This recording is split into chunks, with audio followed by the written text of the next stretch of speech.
But ಇಲ್ಲಿ ಹೊರಗಡೆ ಬಂದಿದ್ಮೇಲೆ ನಾನು ನೋಡಿದ್ದೀನಿ ರಕ್ಷಕ್ ತುಂಬಾ ಒಂದು ಔಟ್ ಸ್ಪೋಕನ್ ಹುಡುಗ ಅಂತ. ಬಟ್ ಮನೆಯಲ್ಲಿ ತುಂಬಾ ಸೈಲೆಂಟ್ ಆಗಿದ್ದ. ಸಿರಿ ಮ್ಯಾಮ್ದು ಒಂದು ಎಲ್ಲಾರ ಜೊತೆ ಚೆನ್ನಾಗಿದ್ರು, ಬಟ್ ಅವರು ಎಲ್ಲಿನೋ ಹೈಲೈಟ್ ಆಗಿಲ್ಲ. ನಮ್ಮ ಅವಳ ಗೇಮ್ನ ಸ್ವಲ್ಪ ಲೇಟ್ ಆಗಿ ಸ್ಟಾರ್ಟ್ ಮಾಡಿದ್ಲು ಅನ್ಸುತ್ತೆ ನನಗೆ. ತುಕಾಲಿ ಮುಂದೆ ಹೋಗಿದ್ದಕ್ಕೂ ಸೇಮ್ ರೀಸನ್, ಹೊರಗಡೆ ಬಂದಿದ್ದಕ್ಕೂ ಅದೇ ರೀಸನ್ ಅನ್ಕೊಂಡಿದ್ದೀನಿ. ಆ ಬೀನ್ ಬ್ಯಾಗ್ ಮಾತುಗಳು. ಅವ್ರು ವರ್ತೂರ್ ಮನೆ ಒಳಗಡೆ ಜಾಸ್ತಿ ಏನು ಮಾಡಿಲ್ಲ. ಅವರು ಹೊರಗಡೆ ಮಾಡಿದ ಹೆಸರಲ್ಲೇ ಫುಲ್ ಮುಂದೆ ಹೋಗಿದ್ದಾರೆ. ಸ್ಟಾರ್ಟಿಂಗ್ ಅಲ್ಲಿ ಸ್ವಲ್ಪ ವಿನಯ್ಗೆ ನೆಗೆಟಿವ್ ಹೋಗಿದ್ದು ಎಂಡ್ವರೆಗೆ ಸ್ವಲ್ಪ ಕ್ಯಾರಿ ಆಯ್ತು ಅನ್ಕೊಂಡಿದ್ದೀನಿ. ಕಷ್ಟಪಟ್ಟು ತಗೊಂಡಿರೋ ಚಿನ್ನನ ಕಡಿಮೆ ಬೆಲೆಗೆ ಮಾರೋಕ್ಕಾಗತ್ತಾ? ಒಳ್ಳೆ ಬೆಲೆ ಸಿಗೋ ಕಡೆ ಮಾರ್ಬೇಕು. ಇಷ್ಟು ಕಡಿಮೆ ಚಿನ್ನಕ್ಕೆ ಅಧಿಕ ಬೆಲೆ ಕೊಡೋದು ಅಭಯ ಗೋಲ್ಡ್ ಬಯರ್ಸ್ ಮಾತ್ರ. ಅಂಡ್ ಮೈಕಲ್, ಇವಾಗ ಬಿಗ್ ಬಾಸ್ ಮನೆದು ಕೆಲವೊಂದು ಕಂಟೆಸ್ಟೆಂಟ್ ನನ್ನ ಹೆಸರು ಹೇಳ್ತೀನಿ ನಾನು ನಿಮಗೆ. ಒನ್ ವರ್ಡ್ ಅಲ್ಲಿ ಯಾವ ಕಾರಣಕ್ಕೆ ಅವ್ರು ಆಚೆ ಬಂದ್ರು ಅನ್ನೋದನ್ನ ನೀವು ಹೇಳ್ಬೇಕು. ನಿಮಗೆ ಏನ್ ಕಾಣಿಸಿತ್ತು ಅಲ್ಲಿ? ಓಕೆ, ಯಾವ ರೀಸನ್ಗೆ ಅವರು ಎಲಿಮಿನೇಟ್ ಆಗಿ ಆಚೆ ಬಂದ್ರು ಅನ್ನೋ ಥರ. Start from snake Shyam. Just a week ಅವ್ರದ್ದು ಕ್ಯಾರೆಕ್ಟರೇ ತೋರಿಸಿಲ್ಲ ಸೊ ಅದರಲ್ಲೇ ಟೈಮ್ ಸಿಗ್ಲಿಲ್ಲ ಅವ್ರಿಗೆ. ಅಂಡ್ ಅವರೇ ವೀಕೆಸ್ಟ್ ಕಂಟೆಸ್ಟೆಂಟ್ ಆಗಿದ್ರು. ಗೌರಿ ಸರ್ಗೆ ಅವ್ರು ತುಂಬಾ ಒಂದು ಕಾಮ್ ಪರ್ಸನಾಲಿಟಿ, ಒಂದು ರಿಯಾಲಿಟಿ ಶೋಗೆ ಸೆಟ್ ಆಗಲ್ಲ ಅದು. ಸೊ ಅದು ಅದೇ ರೀಸನ್. ಕಂಟೆಸ್ಟೆಂಟ್ ಆಗಿ ಸೆಟ್ ಆಗಲ್ಲ, ಬೇಕಾದ್ರೆ ಜಡ್ಜ್ ಆಗಿ ಸೆಟ್ ಆಗ್ತಾರೆ. ಜಡ್ಜ್ ಆಗಿ ಸೆಟ್ ಆಗ್ತಾರೆ. ಅಂಡ್ ರಕ್ಷಕ್ ತುಂಬಾ ಸೈಲೆಂಟ್ ಆಗಿದ್ದ. ನನ್ಗೆ ರಕ್ಷಕ್ ಅಲ್ಲಿ ಮನೆ ಒಳಗಡೆ ಇದ್ದಾಗ ರಕ್ಷಕ್ ಯಾರಂತ ಗೊತ್ತಿಲ್ಲ, ಬಟ್ ಇಲ್ಲಿ ಹೊರಗಡೆ ಬಂದಿದ್ಮೇಲೆ ನಾನು ನೋಡಿದ್ದೀನಿ ರಕ್ಷಕ್ ತುಂಬಾ ಒಂದು ಔಟ್ ಸ್ಪೋಕನ್ ಹುಡುಗ ಅಂತ. ಬಟ್ ಮನೆಯಲ್ಲಿ ತುಂಬಾ ಸೈಲೆಂಟ್ ಆಗಿದ್ದ. ಸೊ ಅದರಲ್ಲೇ ಅವನು ಎಲಿಮಿನೇಟ್ ಆಗಿದ್ದಾನೆ ಅನ್ಕೊಂಡಿದ್ದೀನಿ. ಯಾಕಂದ್ರೆ ಅವ್ರ ಆಡಿಯನ್ಸು ಅವನಿದ್ದು ಇನ್ನೂ ಒಂದು ಫೈರ್ ಎಕ್ಸ್ಪೆಕ್ಟ್ ಮಾಡಿದ್ರು, ಬಟ್ ಅದು ಆಗಿಲ್ಲ, ಅದು ಬಂದಿಲ್ಲ. ಔಟ್ ಸ್ಪೋಕನ್ ಅಂದ್ರೆ ಯಾವ ತರ ಔಟ್ ಸ್ಪೋಕನ್ ಅಂದ್ಕೊಂಡ್ರಿ? ಹೊರಗಡೆ ಬಂದು ವಿಡಿಯೋಗಳು ನೋಡಿದ್ಮೇಲೆ ವಿಡಿಯೋಗಳ ನೋಡಿದ್ದೀನಿ. ಅವನು ಏನೇ ಮನಸ್ಸಲ್ಲಿದ್ರೆ ಏನೇ ಮಾತಾಡ್ಬಿಡ್ತಾನೆ. ಸೊ ಅವನು ಯಾಕಂದ್ರೆ ಆ ಮಧ್ಯದಲ್ಲಿ ಇದ್ರೆ ಯಾರಿಗೂ ಗೊತ್ತಾಗಲ್ಲ ನೀವು ಹೇಗಂದ್ರೆ. ಇಲ್ಲಾಂದ್ರೆ ನೀವು ಆಲ್ರೆಡಿ ಒಂದು ಎಕ್ಸ್ಪೆಕ್ಟೇಷನ್ ಸೆಟ್ ಮಾಡಿ ಬಂದ್ರೆ ಆ ಎಕ್ಸ್ಪೆಕ್ಟೇಷನ್ಗೆ ನೀವು ಲಿವ್ ಅಪ್ ಆಗಿಲ್ಲ ಅಂದ್ರೆ ಜನಾಗ ಬೇಜಾರಾಗುತ್ತೆ. ಆಮೇಲೆ ಭಾಗ್ಯಶ್ರೀ ಅವರು ಐ ಥಿಂಕ್ ಅವ್ರಿಗೆ ಮೇನ್ ರೀಸನ್ ಇದ್ದಿದ್ದು ಟಾಸ್ಕ್ಸೇ. ಆ್ಯಂಡ್ ಸೊ ಅದರಲ್ಲೇ ಅವರು ಹೊರಗೆ ಬಂದಿದ್ದಾರೆ. ಏನು ಪರ್ಫಾರ್ಮೆನ್ಸ್ ತೋರ್ಸೋಕೆ ಆಗಿಲ್ಲ ಅವ್ರಿಗೆ ಪಾಪ. ಸಿರಿ ಮ್ಯಾಮ್ ಅಗೇನ್, ಸಿರಿ ಮ್ಯಾಮ್ದು ಒಂದು ಎಲ್ಲರ ಜೊತೆ ಚೆನ್ನಾಗಿದ್ರು, ಬಟ್ ಅವರು ಎಲ್ಲಿನೋ ಹೈಲೈಟ್ ಆಗಿಲ್ಲ.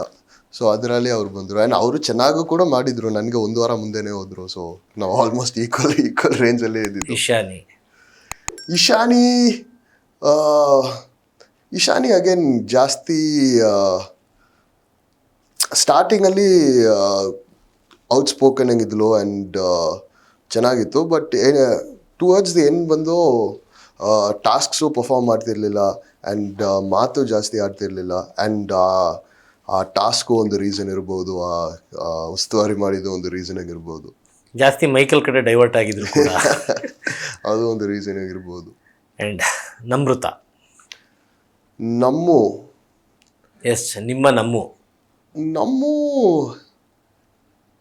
ಅದು ನಾ ಆ್ಯಕ್ಚುಲಿ ಎಕ್ಸ್ಪೆಕ್ಟ್ ಮಾಡಿಲ್ಲ ನಮ್ರತಾ ಎಲಿಮಿನೇಟ್ ಆಗಿದ್ದು. ಬಟ್ ಐ ಥಿಂಕ್ ಅವಳ ಗೇಮ್ನ ಸ್ವಲ್ಪ ಲೇಟಾಗಿ ಸ್ಟಾರ್ಟ್ ಮಾಡಿದ್ಲು ಅನಿಸುತ್ತೆ ನನಗೆ. ಸೊ ಬೈ ದ ಟೈಮ್ ಬೇರೆ ಅವರು ಎಲ್ಲರಿಗೆ ಆಲ್ರೆಡಿ ಫ್ಯಾನ್ಸ್ ಸ್ಟಿಕ್ ಆಗಿದ್ರು. ಸೊ ಅದೇ ಪ್ರಾಬ್ಲಮ್ ಇತ್ತು. ತುಕಾಲಿ ಫೈನಲಿಸ್ಟ್ ಆಗಿದ್ದೇನಲ್ಲ, ಬಟ್ ಐ ಮೀನ್ ಟಾಪ್ 1 ಬರ್ದೇ ಇದಾಗಿದ್ದಾರೆ ಅಂತ ಏನ್ ರೀಸನ್ ಇರ್ಬೋದು? ಐ ಥಿಂಕ್ ಏನ್ ರೀಸನ್ ಅಂದ್ರೆ ತುಕಾಲಿ ಮುಂದೆ ಹೋಗಿದ್ದಕ್ಕೂ ಸೇಮ್ ರೀಸನ್, ಹೊರಗಡೆ ಬಂದಿದ್ದಕ್ಕೂ ಅದೇ ರೀಸನ್ ಅನ್ಕೊಂಡಿದ್ದೀನಿ. ಆ ಬೀನ್ ಬ್ಯಾಗ್ ಮಾತುಗಳು. ಬೀನ್ ಬ್ಯಾಗಿಂದ ಸರ್ವೈವ್ ಆಗಿದ್ದು, ಬೀನ್ ಬ್ಯಾಗಿಂದನೇ ಎಲಿಮಿನೇಟ್ ಆಗಿದ್ದು. ವರ್ತೂರ್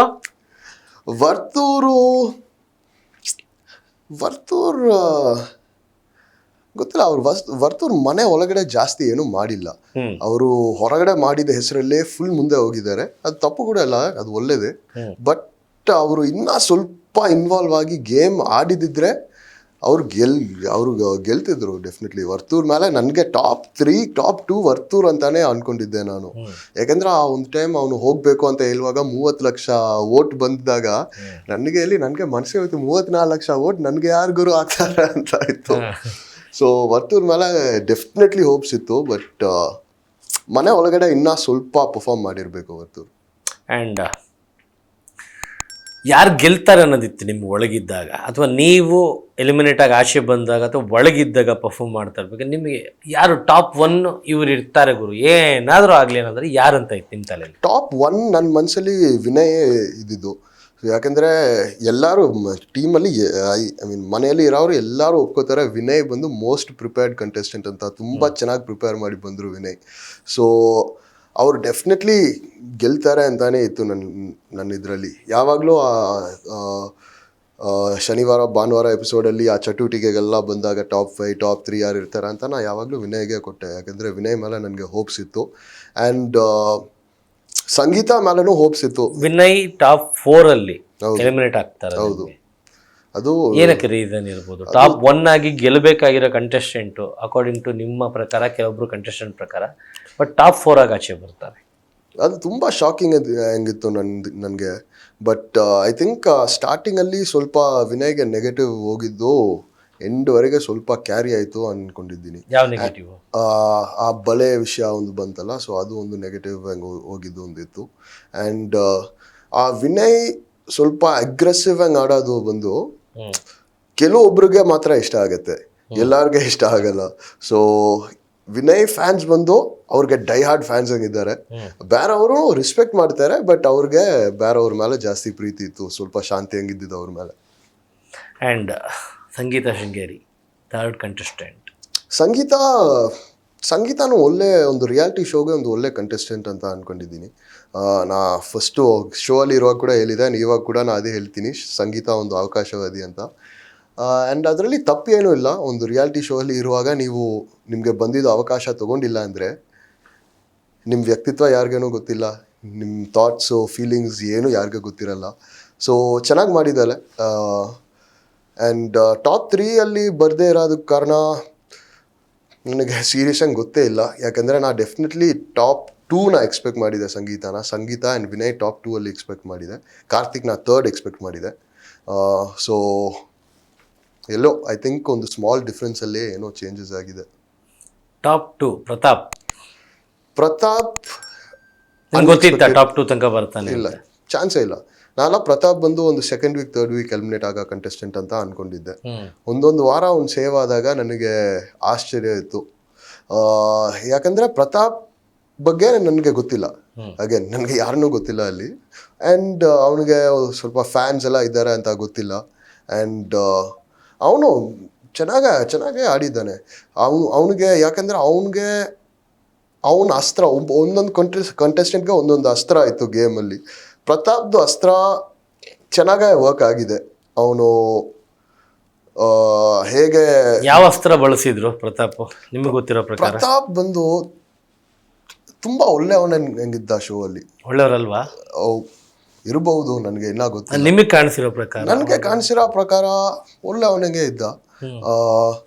ಚೆನ್ನಾಗಿ ಮಾಡಿದ, ಜಾಸ್ತಿ ಅಗ್ರೆಷನ್ ತೋರಿಸಿಲ್ಲ, ಆರಾಮಾಗಿದ್ದ ಲೈಫಲ್ಲಿ. ಇವಾಗ ಹೊರಗಡೆ ಬಂದಿದ ಮೇಲೆ ಗೊತ್ತಾಗಿದೆ ಲೈಫಲ್ಲಿ ಕೆಲವು ತಪ್ಪುಗಳೆಲ್ಲ ಮಾಡಿದ್ದಾನೆ ಅಂತ. ಅದನ್ನ ತಿದ್ಕೊಳ್ಳೋಕೆ ಟ್ರೈ ಮಾಡಿದ ಶೋ ಅಲ್ಲಿ, ಒಪ್ಕೊಂಡ ಮಾಡಿದ ತಪ್ಪಲ್ಲ. ಸೊ ಅದು ಜನಗೆ ಅಗೇನ್ ಇಷ್ಟ ಆಗಿದೆ ಅಂತ ಅಂದ್ಕೊಂಡಿದ್ದೀನಿ. ಹೋಪ್ಫುಲಿ ಅವನಿಗೆ ಒಂದು ಮುಂದೆ ಹೋಗೋದು ಅವನಿಗೆ ಒಂದು ಒಳ್ಳೆ ಲೈಫ್ಗೆ ನಾ ಹೋಪ್ ಮಾಡ್ತೀನಿ, ಒಳ್ಳೇದಾಗಲಿ ಅಂತ ನಾನು ಹೋಪ್ ಮಾಡ್ತೀನಿ ಪ್ರತಾಪ್ಗೆ. ಆ್ಯಂಡ್ ಫೈನಲ್ ಆಗಿ ಗೆದ್ದಿರೋದು Karthik. How happy you are? ನನಗೆ ಖುಷಿನೇ, ಕಾರ್ತಿಕ್ ಗೆದ್ದಿದ್ದು ನನಗೆ ಖುಷಿನೇ. ಯಾಕಂದರೆ ಸ್ಟಾರ್ಟಿಂಗ್ಲಿದ್ದು ಕಾರ್ತಿಕ್ ಒಂದು ಸ್ಟ್ರಾಂಗ್ ಕಂಟೆಂಟರ್ ಆಗಿ ಇದ್ದ. ಯಾವ ಟೈಮಲ್ಲಿ ಏನು ಟಾಸ್ಕ್ ಹೆಂಗೂ ಇರ್ಬೋದು, ಮನೆ ವಿಷಯ ಹೆಂಗೆ ಇರ್ಬೋದು, ಎಲ್ಲಿನೂ ನಮಗೆ ಹೇಳೋಕ್ಕಾಗಲ್ಲ ಕಾರ್ತಿಕ್ ಇದು ಮಾಡಿಲ್ಲ ಅಂತ. ಎಲ್ಲ ಇದರಲ್ಲಿ ಇನ್ವಾಲ್ವ್ ಆಗಿದ್ದಾನೆ. ಒಳ್ಳೆ ಫ್ರೆಂಡ್ಶಿಪ್ಸ್ ಆಗಿದೆ ಅವನಿಗೆ, ಒಳ್ಳೆ ರೈವಲ್ರೀಸ್ ಆಗಿದೆ, ಫೈಟ್ಸ್ ಆಗಿದೆ, ಖುಷಿ ಆಗಿದೆ. ಒಂದು ಕಂಪ್ಲೀಟ್ ಒಂದು ಶೋ ತೋರಿಸಿದ್ದಾನೆ ಕಾರ್ತಿಕ್. So deserving. ಆ್ಯಂಡ್ ನಿಮ್ಮ ಫ್ರೆಂಡ್ಸು ಏನಂತ ಹೆಸರು ಕರೀತಾರೆ? Pet name? ಮೈಕಿ ಬಿಟ್ಟು ಮೈಕಿ ಅಂತಾನೆ ಕರೀತಾರೆ ಎಲ್ಲ. ಕೆಲವರು ಫ್ರೆಂಡ್ಸ್ ಹತ್ರ ನಾನು ಮಾತಾಡಿದೆ. ಏನು ಕರೀತಾರೆ? ಪಾರ್ಟಿ ಫ್ರೀಕರ್ ಅಂತೆ. ಅದು ನಿಕ್ನೇಮ್ ಅಂತ ಕರೀತಾ ಇಲ್ಲ, ಅದು ನನಗೆ ಪಾರ್ಟೀಸ್ ಪಾರ್ಟಿ ಅನಿಮಲ್ ಅಂತಾರಂತೆ. ಪಾರ್ಟಿ ಆನಿಮಲೇ ನನಗೆ ಪಾರ್ಟೀಸ್ ಅಂದರೆ ಇಷ್ಟನೇ. ಸೊ ಅದು ಸ್ಟಾರ್ಟಿಂಗ್ಲಿದೆ ಹಂಗೆ. ಎವ್ರಿ ಡೇ ಅಲ್ಲ, ನಮ್ಮದು ಒಂದು ಸೆಟ್ ರುಟೀನ್ ಇದೆ. ಮಂಡೇ ಟು ಫ್ರೈಡೇ ಈವ್ನಿಂಗ್ ಕೆಲಸ, working only. Workout Friday night party. Till Saturday ಇಲ್ಲ ಫ್ರೈಡೇ ನೈಟ್ ಪಾರ್ಟಿನ ಬೇಗ ಫಿನಿಶ್ ಮಾಡ್ತೀನಿ, ಯಾಕಂದ್ರೆ ಸ್ಯಾಟರ್ಡೇ ವರ್ಕೌಟ್ಗೆ ಹೋಗ್ಬೇಕು. ಓಕೆ ಸ್ಯಾಟರ್ಡೇನು ವರ್ಕೌಟು ಕೆಲಸ ಮಾಡಿ ಸ್ಯಾಟರ್ಡೇ ನೈಟು ಪಾರ್ಟಿ ಹೋಗಿ Sunday rest, okay no party. Monday again business. Weekly 2 times ಮಾಡಿದ್ರೆ ಫುಲ್ ಪಾರ್ಟಿ. ಹೌದು, ಯಾಕಂದ್ರೆ ನಮ್ಮ ಎಂಜಾಯ್ ದ ಮ್ಯಾಕ್ಸಿಮಮ್. ಹೌದು, ನಮ್ ವರ್ಕ್ ಹಾರ್ಡ್ ಪ್ಲೇ ಹಾರ್ಡ್. ಇಲ್ಲಾಂದ್ರೆ ನಾವು ದುಡ್ಡೆಲ್ಲ ಸಂಪಾದಿಸಿ ಏನ್ ಯೂಸ್ ಇದೆ? ಫ್ರೆಂಡ್ಸ್ ಜೊತೆ ಟೈಮ್ ಸ್ಪೆಂಡ್ ಮಾಡಿದೆ, ಮನೆಯಲ್ಲಿ ಕುತ್ಕೊಂಡಿದ್ದು ನಮ್ಗೆ ಯೂಸ್ ಇಲ್ಲ. ಸೊ ನನಗೆ ಸೋಷಿಯಲ್ ಆಗಿ ಇರೋಕೆ ಇಷ್ಟ. ಸೊ ನಾ ಯಾವಾಗಲೂ ಫ್ರೆಂಡ್ಸ್ ಜೊತೆ ಹೋಗ್ತೀನಿ, ಪಾರ್ಟಿ ಮಾಡ್ತೀನಿ, ಎಂಜಾಯ್ ಮಾಡ್ತೀನಿ ಲೈಫ್ನ. ಖುಷಿಯಾಗಿ ಹಿಂಗೆ ಪಾರ್ಟಿ ಮಾಡಿಕೊಂಡು ಎಂಜಾಯ್ ಮಾಡಿಕೊಂಡು ಕನ್ನಡದಲ್ಲಿ ಮಾತಾಡಿಕೊಂಡು ಕನ್ನಡಿಗರ ಪ್ರೀತಿ ಗಳಿಸ್ಕೊಂಡು ಖುಷಿಯಾಗಿರಿ. Thank for your time.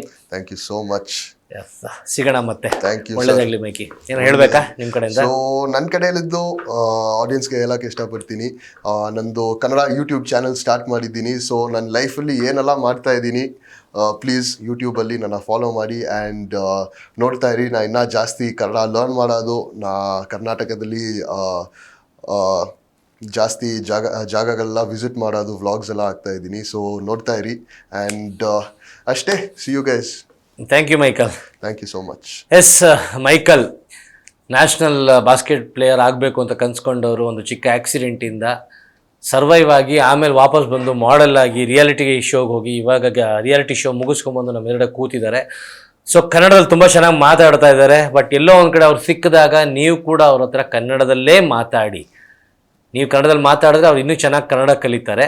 So ನೀವು ಮಾತಾಡಿಲ್ಲ ಅಂತಂದ್ರೆ ಅವ್ರಿಗೆ ಮಾತಾಡಿಸ್ತಾರಂತೆ. ಸೊ ಒಳ್ಳೇದಾಗಲಿ. ಸೊ ಸಿಕ್ಕಿದಾಗ ಚೆನ್ನಾಗಿ ಕನ್ನಡದಲ್ಲಿ ಮಾತಾಡಿಸಿ, ಸಪೋರ್ಟ್ ಮಾಡಿ, ಬೆಂಬಲಿಸಿ. ಮಣ್ಣಿನ ಮಗ ಅಂತ ಬೇರೆ ಅವರು ಹಚ್ಚೆ ಹಾಕ್ಸ್ಕೊಂಡಿದ್ದಾರೆ, ಕೈ ಮೇಲೆ ಟ್ಯಾಟೂ ಹಾಕ್ಸ್ಕೊಂಡಿದ್ದಾರೆ. ಸೊ ನೋಡ್ತಾ ಇರಿ ಸ್ಪೀಡ್ ಪ್ಲಸ್ ಕರ್ನಾಟಕ. ನಿಮ್ಮಿಂದ ನಿಮಗಾಗಿ, ನಿಮಗೋಸ್ಕರ. ಮತ್ತೆ ಸಿಗ್ತೀನಿ. ನಮಸ್ಕಾರ. Thank you.